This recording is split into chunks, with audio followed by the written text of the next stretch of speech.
O que foi falado na aula passada, você não vai saber. Você não estava aqui, como é que você vai saber?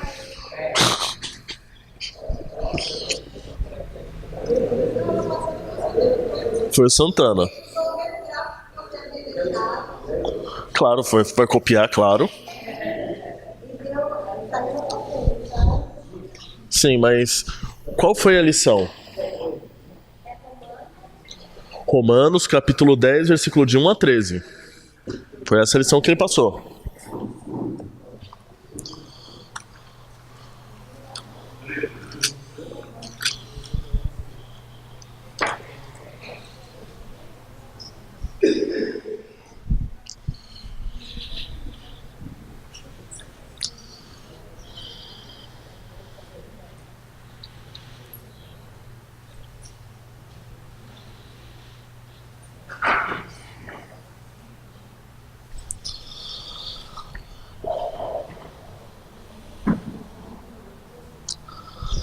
Basicamente, o que ele tratou foi que quem foi?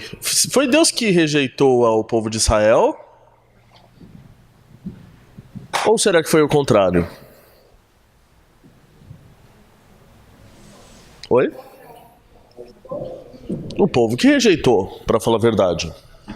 Não foi o povo de Israel não foi o Deus que rejeitou o povo que rejeitou. E isso combina muito com o que foi falado nos primeiros 3 capítulos. Porque no capítulo 1 de Romanos, e eu gosto de fazer sempre essa volta para o passado, do que a gente estudou, para ver se é alguma coisa fixa, que eu sei que é muito difícil fixar mesmo. Mas no primeiro capítulo, o que fala que Deus os entregou aquilo que eles queriam. Eles rejeitaram a Deus, então Deus os entregou a si próprios. A eles mesmos, fica mais bonito. E a nossa lição é uma continuação disso. E é uma lição tranquila. Fazia tempo que eu não pegava uma lição tranquila pra gente trabalhar. A gente vai tratar de Romanos, capítulo 10, versículo de 14 a 21. E a palavra do Senhor nos diz, versículo 14: Como, porém, invocarão aquele em quem não creram? E como crerão naquele em que nada ouviram? E como ouvirão, se não há quem pregue? E como pregarão, se não forem enviados? Como está escrito, quão formosos são os pés dos que anunciam as boas coisas. Mas nem todos obedeceram ao Evangelho, pois Isaías diz, Senhor, quem acreditou na nossa pregação? E assim a fé vem pela pregação, e a pregação pela palavra de Cristo. Mas pergunto, porventura, não ouviram? Sim, por certo. Por toda a terra se fez ouvir a sua voz, e as suas palavras até os confins do mundo. Pergunto mais, porventura, não terá chegado isso ao conhecimento de Israel? Moisés já dizia, eu vos porei em ciúme com um povo que não é nação, com gente insensata, e vos provocarei a ira. E Isaías a mais adverte e diz, fui chamado pelos que não me procuravam, revelei-me aos que não perguntavam por mim. Quanto a Israel, porém, diz, todo dia estendi as mãos a um povo rebelde e contradizente. Encerrado aqui o trecho da leitura bíblica, vamos analisar. Esse é um trecho muito simples. Não é um trecho que a gente vai encontrar grandes dificuldades nele. E ele, se você olhar, ele traz 5 aspectos importantes. Novamente, vamos lembrar sobre o que nós tratamos. Eu sei que vocês já devem estar decorando. Eu espero que vocês decorem isso mesmo.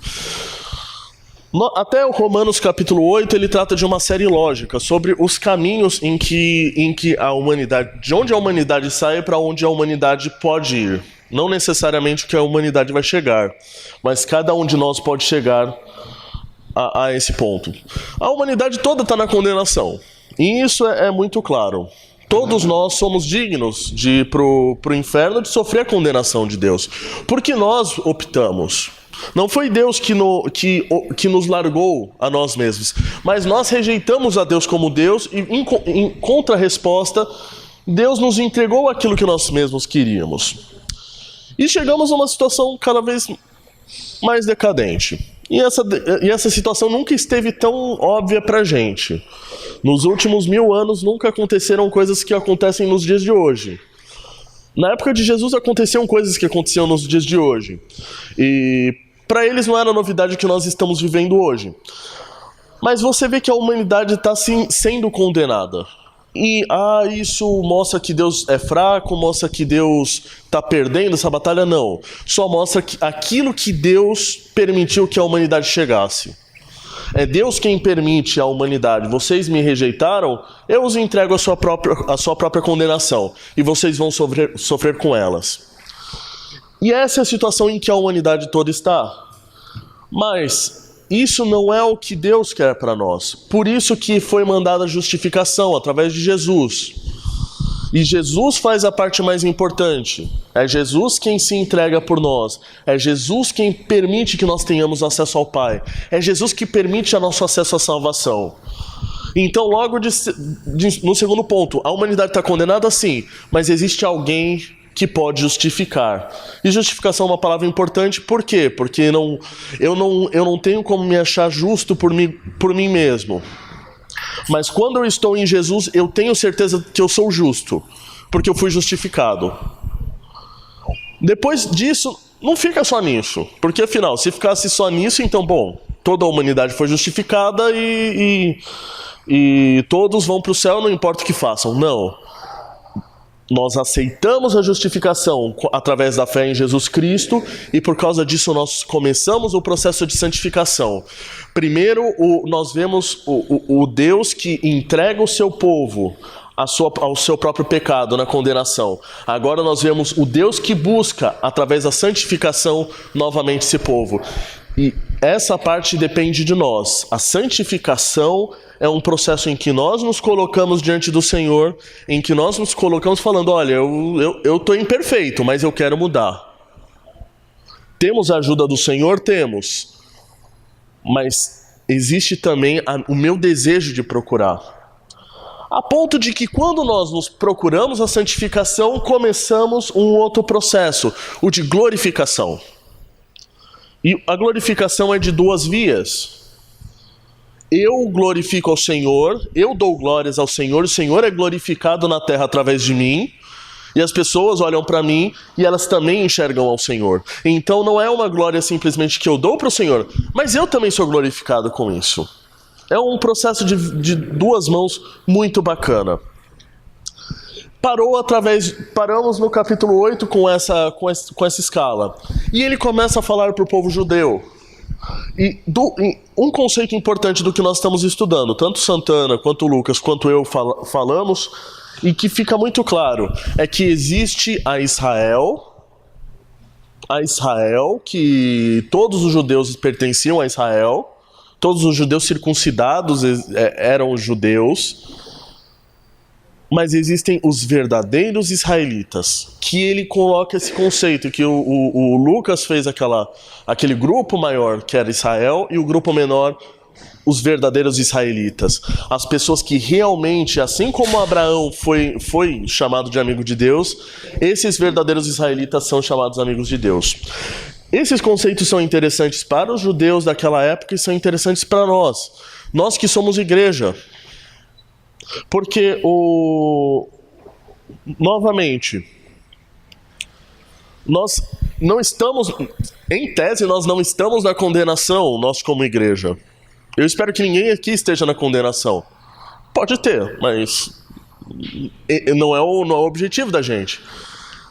Então nós partimos para esses outros itens, para justificação, santificação, glorificação. Nós estamos em um desses estágios. Mas nós também podemos ser igreja. Muitas pessoas vão vir para cá, sentar aqui 300 anos e não vão para o inferno. Ou nós podemos ser verdadeiramente parte da igreja, esses verdadeiros israelitas, as pessoas que compartilham realmente da promessa do Senhor. Tem pessoas que vão para o inferno vindo para a igreja. E isso deve chamar a nossa atenção. E por isso esse trecho do capítulo 9 ao 11 ele é importante para a gente. Porque trata das pessoas que têm essa presunção. Ah, mas eu já tenho a salvação garantida. Ah, mas já está tudo certinho comigo. Ah, mas eu faço as coisas bonitinhas. Eu até venho todos os domingos e chego no horário. Então esse trecho de estudo é muito interessante para essas pessoas no qual eu me incluo, em que elas já têm uma presunção da salvação, que elas já têm um relacionamento com Deus, elas já conhecem o beabá. Não são pessoas que estão assim, essas pessoas já têm a consciência do que é o certo e errado. Ao contrário, muitas vezes, do pessoal da condenação. A condenação ela é tão violenta que ela perverte a mente do ser humano. A ponto da gente achar que algumas coisas que são totalmente incorretas estão corretas, está tudo acontecendo corretamente. Então, para esse povo que já conhece, vem esse trecho de Romanos capítulo 10, versículo de 14 a 21, em que ele começa apresentando elementos básicos para pessoas já experimentadas, que já sabem tudo que é correto. Ele vai e coloca novamente esses conceitos. Ele coloca através de perguntas. Paulo gosta muito de usar a maêutica, que é uma pedagogia em que você tenta fazer com que a pessoa encontre a própria resposta. É um sistema pedagógico muito interessante, usado inclusive pelos gregos. Mas vamos lá. Dentro desse esboço, nós vamos encontrar nessas perguntas, especificamente do versículo 14 ao 17, o plano de salvação para o homem. E nós vamos começar, através do versículo 14 e 15, a esboçar esse plano. E nós tiramos uma conclusão interessante desses dois versículos. Essa conclusão é: o plano de Deus começa com uma comissão divina. O que é comissão?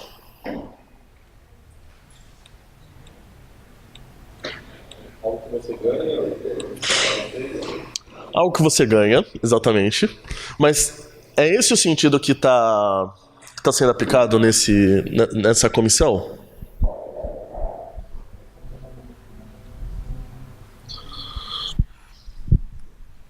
Vamos lá?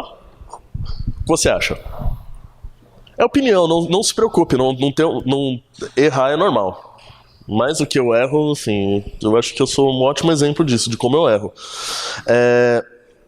Eu também acredito que não.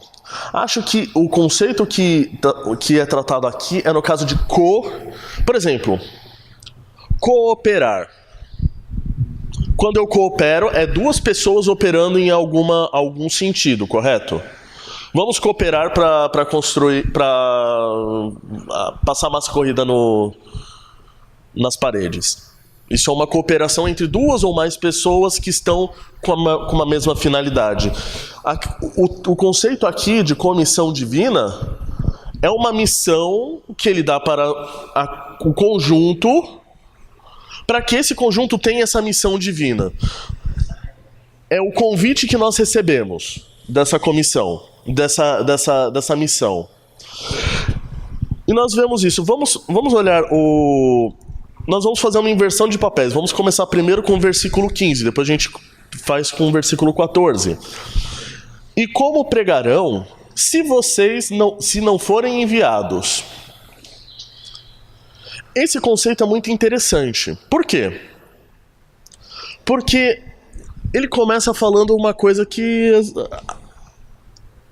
até é muito esquisito, mas é verdade. Nós esquecemos que se nós não falarmos, não vai acontecer. Porque assim, é uma pergunta retórica, mas eu acho que vocês conseguem responder. Se ninguém for enviado, se ninguém for mandado para falar a palavra, como é que eles vão saber? Como é que eles Como é que as pessoas vão saber? Eu quero uma resposta para isso. Existe como? Não, não tem como. Então ele começa falando novamente uma coisa óbvia. E isso é tão difícil, é tão constrangedor pra gente, pelo menos eu sinto aqui em São Vicente, porque a gente parou 18 anos sem fazer nada. E é uma mensagem tão ofensiva pra nós, é tão agressiva pra nós, porque a gente se esqueceu simplesmente do básico. A gente quer ver a cidade sendo convertida. Mas a gente não anuncia. Nós gostaríamos que tivesse igreja grande aqui no litoral. Mas a gente não anuncia. Daí fica aquela situação, bom, eu quero perder peso, mas eu tô comendo um pote de sorvete. Pô, eu preciso emagrecer. O pior é que eu faço isso. Não é uma coisa assim. É vergonhoso pra igreja, mas na minha vida pessoal eu também passo por isso. Eu preciso emagrecer, só que eu tô comendo sorvete, tô comendo chocolate. É contrassenso. Mas o conceito é muito forte. E Paulo ele apresenta o conceito de uma forma muito, muito impactante. E se vocês não fizerem, alguém vai... Como vai acontecer? Daí a gente se lembra aquele conceito que Jesus já passou. Se vocês não falarem, as pedras vão falar para vocês. Ou seja, a gente está esperando, nós, seres humanos, estamos esperando sentados, que as pedras falem. Porque a gente não vai falar.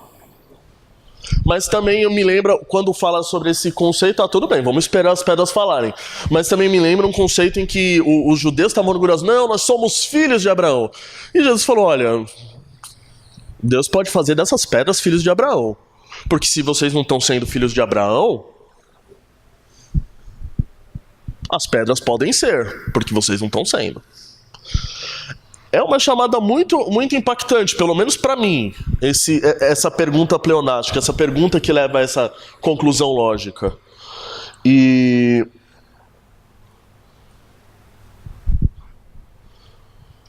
esse...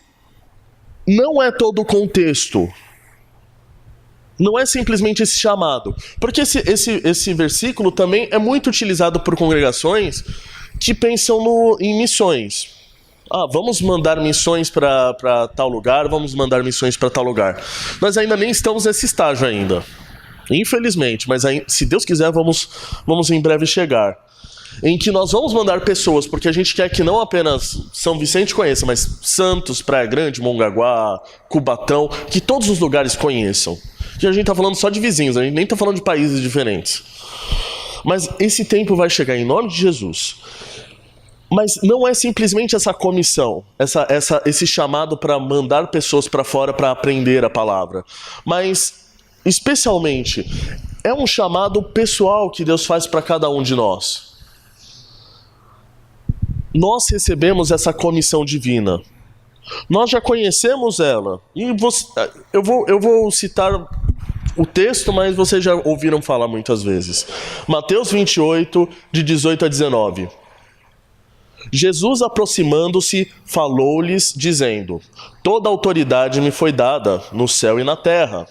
Ide, portanto, fazei discípulos de todas as nações, batizando-os em nome do Pai, do Filho e do Espírito Santo, ensinando-os a guardar todas as coisas que vos tenho ordenado. E eis que estou convosco todos os dias, até a consumação dos séculos. Isso nos traz uma coisa muito bacana. Isso nos traz um conceito muito interessante. Qual conceito é esse? Nós temos a autoridade divina para falar a palavra do Senhor. E isso é forte. Não é uma coisa que eu estou tentando sozinho. Não é uma coisa que eu estou achando. Eu vou lá porque eu preciso, né? Sinta-se revestido de uma autoridade.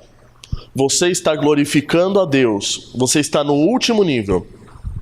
Porque é difícil para uma pessoa que está cuidando dos seus próprios, da sua própria fraqueza, está saindo daquele mundo cruel, em que ela está vivendo de glorificar a Deus, ela está indo se santificando. Mas quem opta por compartilhar a palavra do Senhor, opta por compartilhar essa comissão que nós recebemos, é uma pessoa cheia da autoridade divina, é uma pessoa que está revestida dessa comissão divina que nós temos. Então nós temos essa comissão divina, isso é muito bom. Mas não é só isso. O próximo elemento é a pregação do Evangelho. E daí vem. Vamos ler de novo o versículo. Eu gosto de repetir o versículo várias vezes porque eu acho que, pelo menos eu gravo, eu não sei se vocês gravam também. Como, porém, invocarão aquele em quem não creram? E como crerão naquele em que nada ouviram? E como ouvirão se não há quem pregue? E veja, pregação é um conceito, especialmente no português, pregação lembra muito púlpito, lembra muito domingo, lembra muito o prédio, lembra muito aquela coisa institucionalizada, mas não é isso necessariamente que o Paulo está querendo dizer aqui. Pregar é anunciar a palavra do Senhor. Em 1 Timóteo 4, de 1 a 2, vamos ler. Conjuro-te perante Deus e Cristo Jesus, que há de julgar vivos e mortos, pela sua manifestação e pelo seu reino. Pregar a palavra insta, requer seja oportuno, quer não, corrige, repreende, exorta toda a longanimidade e doutrina. Ou seja, isso é o que Jesus vai julgar os vivos e os mortos, pela sua manifestação e pelo seu reino. Qual é a função do reino? Pregar a palavra. Quer seja oportuno, quer exista oportunidade, quer não. Em qualquer momento prega. Isso eles não estão querendo dizer só no domingo, quer dizer em qualquer momento. Corrige, repreende, exorta. Corrige a gente sabe o que é. Repreender a gente adora dar uns puxão de orelha. E exorta. Incentiva as pessoas a fazerem melhor. Não a fazerem o bom, não a fazerem o médio. E veja, o conceito aqui, eu vou voltar para o versículo. Temos duas boas lições aqui, desse versículo, desse trechinho que nós estamos lendo.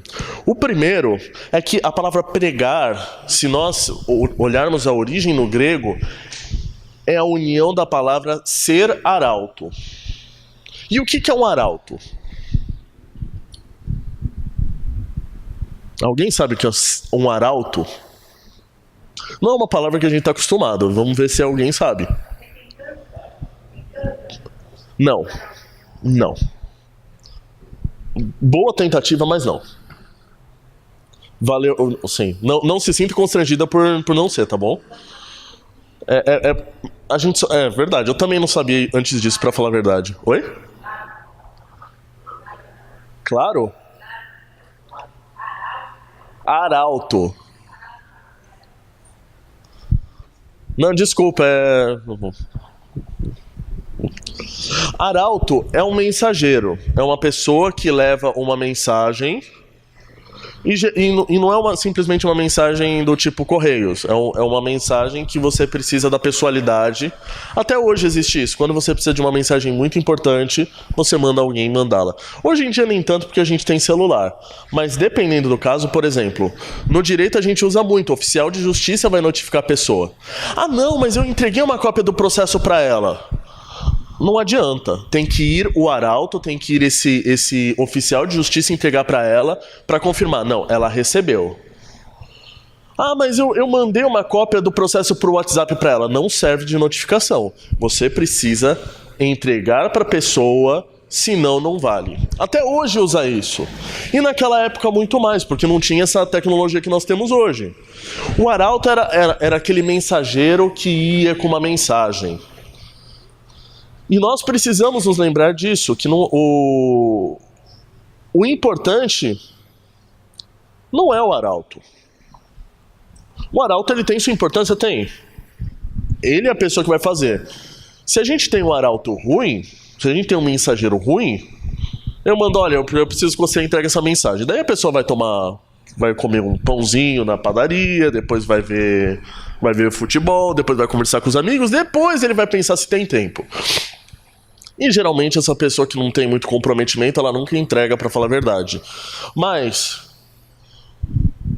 o arauto bom, você entrega a mensagem, você entrega pra ele, olha, eu preciso que seja entregue essa mensagem, ele vai entregar, e vai entregar com disposição. E ele entrega. Mas o importante não é ele entregar, o importante é a mensagem que ele está entregando. Porque se a mensagem foi tão importante que ele está tendo que ir até você entregar, então quer dizer que é a mensagem que é importante. Ah, mas ele entregou, mas a mensagem veio em branco. Então assim, não adiantou de nada ter um ótimo arauto se a mensagem não for interessante. Então nós precisamos ter esse conceito dentro da nossa própria vida, de que você é uma parte importante do processo, mas você não é a parte mais importante do processo. O mais importante é a palavra de Deus. O que nos coloca ainda mais responsabilidade.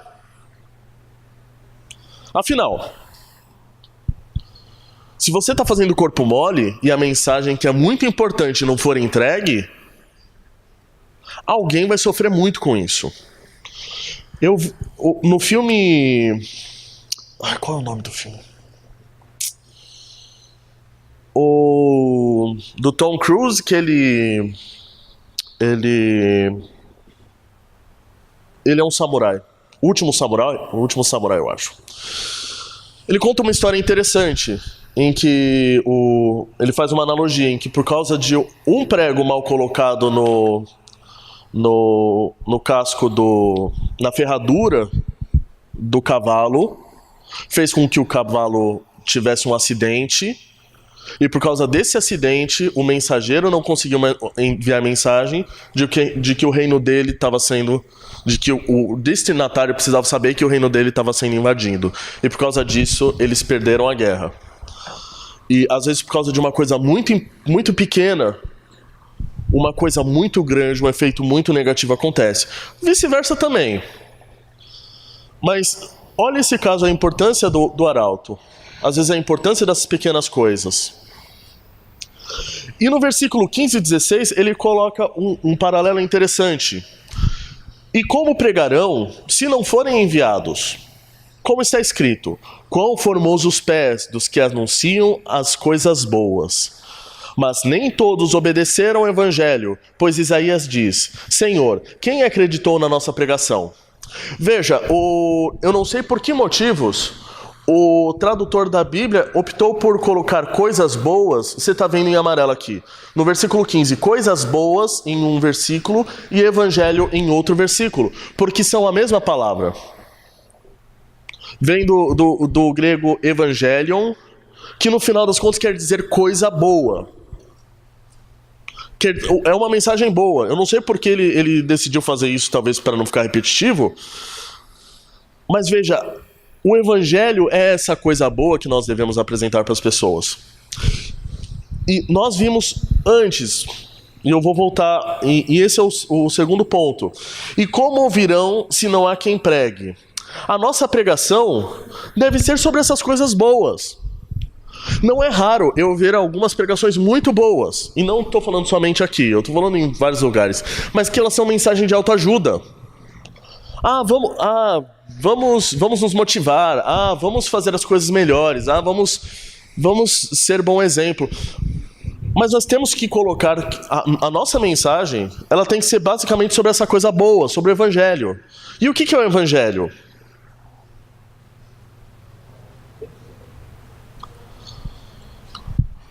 O Velho Testamento é a palavra de Deus, até aí. Se você anunciar o Velho Testamento, você está falando as boas novas? Então está certo, mas não é completa a resposta. O que é o Evangelho? Sim, mas você só me deu a tradução. O que é a mensagem desse Evangelho? O que é o conteúdo dessa boa nova? Deu para entender a pergunta? O que é o conteúdo? E o que Deus ensinou? Nós seguimos somente a Ele. Sim, mas pode ser melhorado. Se eu pregar para vocês sobre Paulo, como Paulo é maravilhoso, porque Paulo foi maravilhoso. Isso é o Evangelho? As boas novas de Jesus. E por que Jesus? Você pegou o ponto. A salvação. E como ele fez isso? Perdão através de como? O perdão dos nossos pecados como? Ele foi lá e tirou a sorte. Consegui.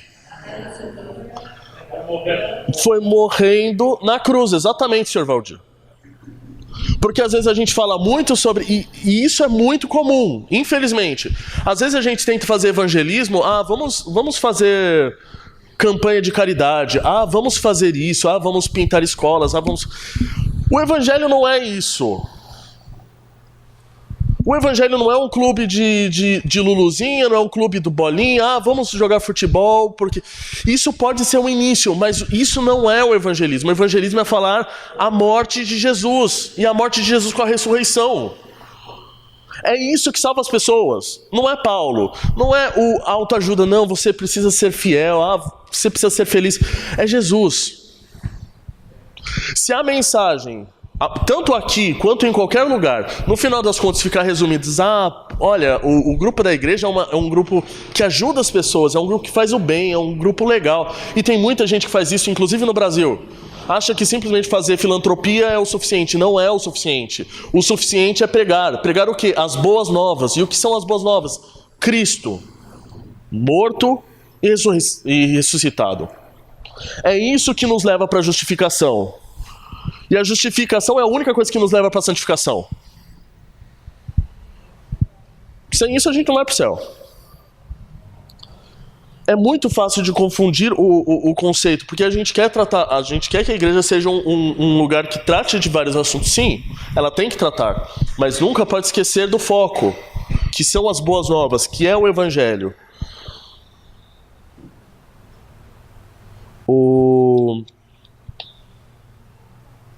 Só um minuto. Vamos ver 1 Coríntios, capítulo 2, versículo 2, esse de baixo. Porque decidir nada saber entre vós, senão a Cristo e este crucificado. Essa é a grande mensagem do Evangelho. Essa é a grande mensagem que nós precisamos apresentar para as pessoas. É simples. É tão simples quanto aquela mensagem que Jonas passou e que converteu tanta gente em Nínive. Com 5 palavras ele conseguiu converter o maior número de pessoas que nós conhecemos na história. Uma cidade inteira se converteu. A cidade toda estava descambando.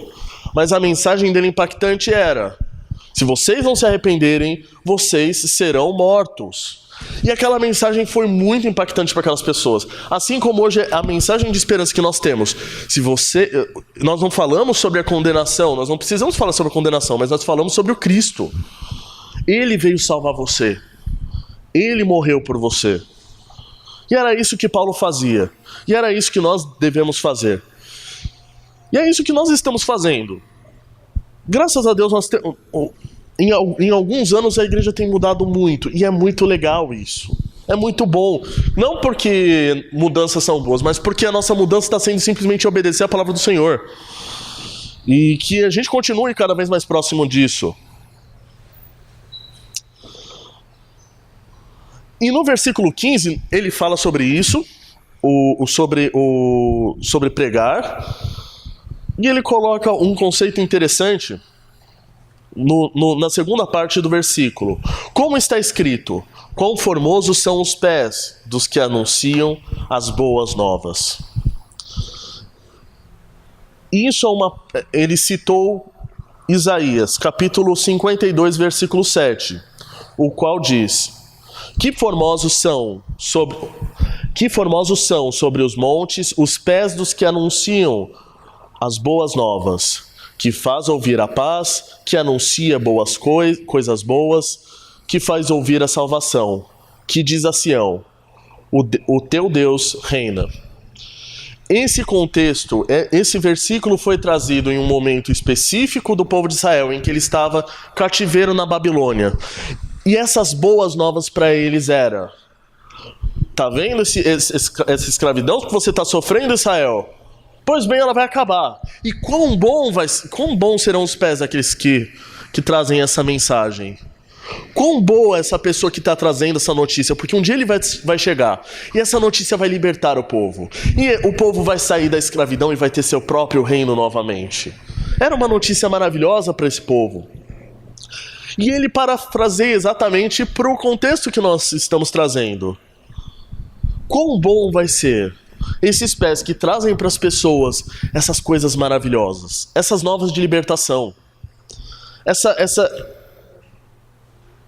esse sentimento de que nós temos esperança, de que pode estar tudo acontecendo de errado, e as coisas vão continuar acontecendo de errado, mas nós estamos bem, porque nós não estamos dependendo de fatores externos, ou de medos, ou de riscos, mas porque nós temos um Cristo ressuscitado, porque nós temos um Salvador.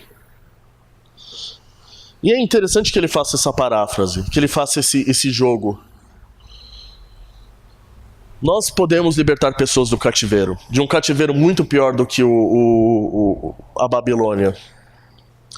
Então, o primeiro ponto que nós vimos: nós recebemos a comissão divina. Segundo ponto, devemos pregar, devemos fazer a pregação. O terceiro ponto, ouvir com aceitação. E isso já passa de nós para as pessoas. Já é um ponto em que não depende de nós. Nós vamos fazer a pregação, mas depende da pessoa também ouvir. Versículo 14, voltamos para ele. Como, porém, invocarão aquele em quem não creram? E como crerão naquele em que nada ouviram? E como ouvirão, se não há quem pregue? Nós temos responsabilidade como pregadores.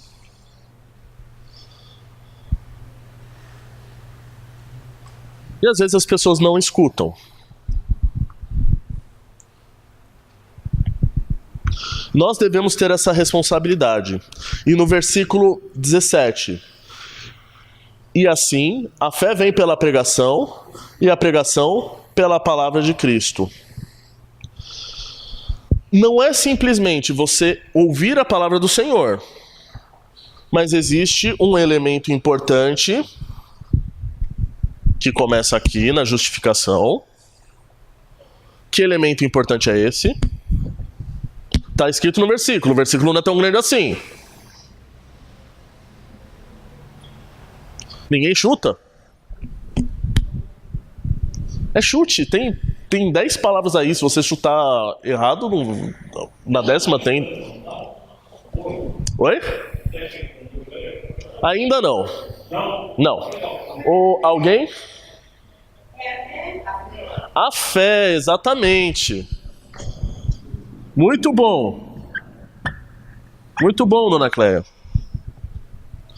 Porque a justificação só serve para aqueles que têm fé. Nós já vimos isso. Mas é um conceito importante, porque a fé vem pela pregação. Nós já falamos sobre a pregação. A pregação ela é fundamental. E qual pregação é essa? Do Evangelho. O Evangelho é o quê? As boas novas. As boas novas são o quê? Cristo crucificado e ressuscitado. Isso a gente já fez. Mas depende também do ouvinte ter fé.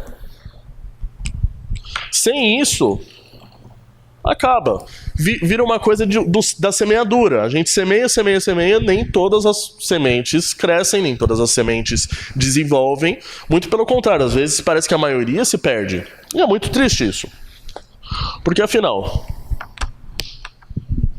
não por mim, porque afinal eu já optei por fazer isso, mas pelo sacrifício de Jesus. Jesus morreu por todos nós, mas nem todas as pessoas estão dispostas a receber esse presente. A parábola do semeador está em Mateus 13, de 3 a 9, e nós não vamos ler, especialmente por motivo de tempo. Nós precisamos do entendimento para ter fé. Porque a fé burra é tão ignorante quanto a fé que eu tenho em qualquer outra coisa que não existe, como Papai Noel. Nós precisamos conhecer o Senhor. Sem conhecer o Senhor, nossa fé ela se torna tola. E qualquer pessoa que vai dizer, então, olha para aquele monte lá é sagrado, vamos adorar a Deus através de lá. E daí começa a inventar um monte de coisa. Nós precisamos ter a consciência, precisamos analisar a palavra do Senhor. Porque eu também posso errar, e eu já errei muitas vezes. Às vezes eu vejo que eu errei e eu falo perdão, mas nem sempre, porque às vezes a minha própria ignorância me turva. E é por isso que é importante ter esse diálogo. Apesar de só eu falar aqui, ser uma coisa bem centralizada, eu espero que vocês me corrijam. Eu nunca tive problema com quem me corrige. Verdade, isso é verdade. Mas, por favor. Sim. Porque se você não se concentrar nas coisas invisíveis, nas coisas que você prega às pessoas, se ela não tiver um mínimo de fé, de crer que Jesus existe, que ele morreu, e depois daquilo, pela fé você é crucificado. Então, quer dizer, nada tem valor. Sim. A pessoa não acredita, não, como se você estivesse dizendo palavras ao vento, assim. Então, eu sempre fico focando nisso na vida.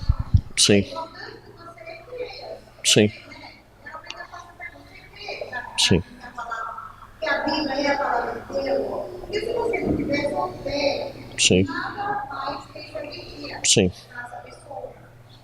Porque se ela acredita só porque ela fez, só no sentido da prática, a todas as pessoas que nós temos, não tem importância. Sim. Então, Correto. Sim. Bom, muito bom. Muito bom. Lucas capítulo 10, versículo 16 diz: Quem nos der ouvido, ouve-me a mim. E quem vos rejeitar, a mim me rejeita. Quem, porém, me rejeitar, rejeita quem me enviou. Então nós vamos anunciar a mensagem, não por nós mesmos, porque nós recebemos essa autoridade divina que a gente viu em Mateus 28. Mas veja uma coisa importante, porque a gente sempre sente aquele receio de rejeição. Eu ainda me lembro da aula do Jailton, da mensagem do Jailton, que falava justamente sobre isso. Foi uma mensagem muito boa. Jesus ele fala de forma muito clara, sim. A pessoa não aceitou, não é porque você falou e a pessoa te rejeitou, mas é porque rejeitou a Cristo. E quem rejeita a Cristo também rejeita o Pai. Então, no final das contas, e a gente viu isso em Romanos capítulo 6, quando nós somos justificados, nós ganhamos paz com Deus. Nós temos paz com Deus. E quando a gente não tem paz com Deus, a gente está em guerra com Deus. E olha, eu fico sempre imaginando imagens, e quando eu penso uma coisa muito monstruosa contra uma coisa muito pequena, eu sinto pena do coitadinho. É a mesma coisa de um filhote de leão lutando contra um leão velho. Porque quando eles trocam, por exemplo, por algum motivo um leão da matilha morre, os filhotes todos são mortos pelo leão sucessor. E é sempre uma cena muito triste. E é exatamente isso que acontece com as pessoas, que vai acontecer com as pessoas. Porque quem não está em paz com Deus está em guerra com Deus. E pensar em guerra com Deus é uma guerra que nós não conseguimos vencer de jeito nenhum.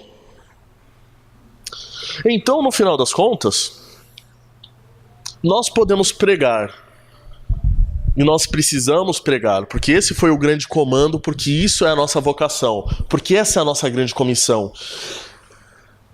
Mas também depende das pessoas aceitarem ou não. E daí vem o próximo ponto. Não é simplesmente ter fé, mas é ter fé, uma fé obediente. Vamos lá em João capítulo 8, versículo 24, o qual a palavra diz: Por isso eu vos disse que morrereis nos vossos pecados, porque se não crerdes que eu sou, morrereis nos vossos pecados. Ele está falando para um grupo de judeus E os judeus ficaram muito irritados com isso, porque eu sou em letra maiúscula, porque isso significa Yahvé, que é o nome de Deus. Não apenas o eu sou. Ele não está querendo dizer que Deus aliás, que Jesus estava dizendo eu sou. Mas que ele era Deus. Porque se vocês não crerem que eu sou Deus, morrereis nos vossos pecados. Eles ficaram absurdamente irritados com isso. Eles quiseram apedrejar Jesus nessa oportunidade.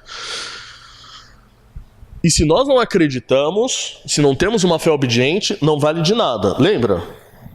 O diabo sabe que que Jesus é Jesus. Sabe que é filho de Deus. Então, se você acredita nisso, parabéns. Você está no mesmo nível de Satanás. Você está no mesmo nível e vai para o mesmo lugar que ele. A fé obediente é aquela fé que parte dessa premissa. Não basta eu simplesmente Jesus ter morrido por mim. Se eu não obedecer, se eu não seguir o caminho, se eu não estiver disposto, você está na roça. Mas nem todos obedecerão ao Evangelho. Pois Isaías diz: Senhor, quem acreditou na nossa pregação? Novamente ele volta para Isaías.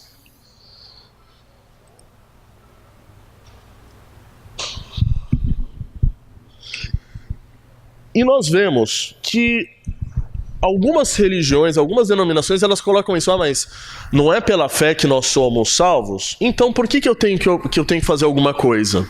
Como se fosse algo inconciliável. Mas fé quer dizer exatamente isso. E o texto aqui não está querendo dizer, não está querendo forçar a uma coisa de uma fé. Basta ter fé absoluta de crença, mas você também tem uma contraprestação. Você também precisa da santificação. Você precisa desse processo de buscar ser santificado. E nós conhecemos. E convenhamos, isso é muito interessante. Por quê? Porque nós já tratamos sobre isso em Romanos. Nós precisamos nos arrepender. Romanos capítulo 2, versículo 4. Nós precisamos confessar. Capítulo 10, vocês acabaram de estudar com Santana. Capítulo 10, versículo de 9 a 10. Precisamos nos batizar. Capítulo 6, versículo de 3 a 6. E nós precisamos, como foi o último ponto ali da glorificação, precisamos andar em espírito. Capítulo 8, versículo 4. Ah, mas eu acredito em Deus. Se você não obedece, você pode continuar acreditando em Deus, porque Ele existe, mas não vai. O resultado final vai ser a condenação do mesmo jeito que o primeiro estágio. O próximo ponto: invocar o nome do Senhor de forma autêntica. Essa mensagem, ela tem um foco de você anunciar a palavra do Senhor, de nós enviarmos a palavra do Senhor para o mundo, mas também tem um foco de nos exortar, de nos ensinar que nós temos uma responsabilidade, nós temos a comissão. Se formos ver esses 5 pontos, nós recebemos essa comissão divina, não essa comissão de dinheiro, mas a comissão, essa missão compartilhada, divina, porque veio de Deus. Precisamos pregar o Evangelho, ouvir com entendimento e aceitação. Precisamos de uma fé obediente. E não simplesmente isso, invocar o nome do Senhor. Mas nós continuamos, eu vou ter que continuar em outra aula, porque eu já passei muito tempo falando sobre esse pequeno trecho. Vamos continuar depois do versículo 20 a 21, do versículo, aliás, 18 a 21, em uma outra oportunidade. Senão eu atraso muito tudo. Alguém tem algum comentário? Ok, vamos fazer uma oração. Senhor Deus, nós agradecemos ao Senhor a esse presente que o Senhor nos dá, que é essa comissão de termos a responsabilidade de iluminar o mundo e sermos representantes do Seu Filho Jesus aqui na Terra e anunciarmos a grande verdade, a grande mensagem, a mensagem principal, que é o Seu Filho morrendo na cruz, que é o Seu Filho que se deu por mim e que sofreu todos os sacrifícios. Não só a dor, mas o pecado em si. Para que eu viesse a ter esse relacionamento, para que eu fosse justificado, para que existisse a igreja e para que nós conhecêssemos o Senhor e tivéssemos livre acesso a Ti. Agradecemos, Senhor, porque o Senhor é um Deus bom e justo. E que o Senhor é bom porque o Senhor nos dá a oportunidade de sermos justificados sem mérito. E a sua justiça se aplica assim, a sua justiça bondosa e graciosa, em que me permite voltar atrás, em que me permite ser limpo realmente. Muito obrigado, Senhor. Me dá força e me dá motivação para que eu saiba dessa comissão, que eu seja pronto a pregar e anunciar a sua palavra. É isso que eu te peço, em nome do seu Filho Jesus. Amém.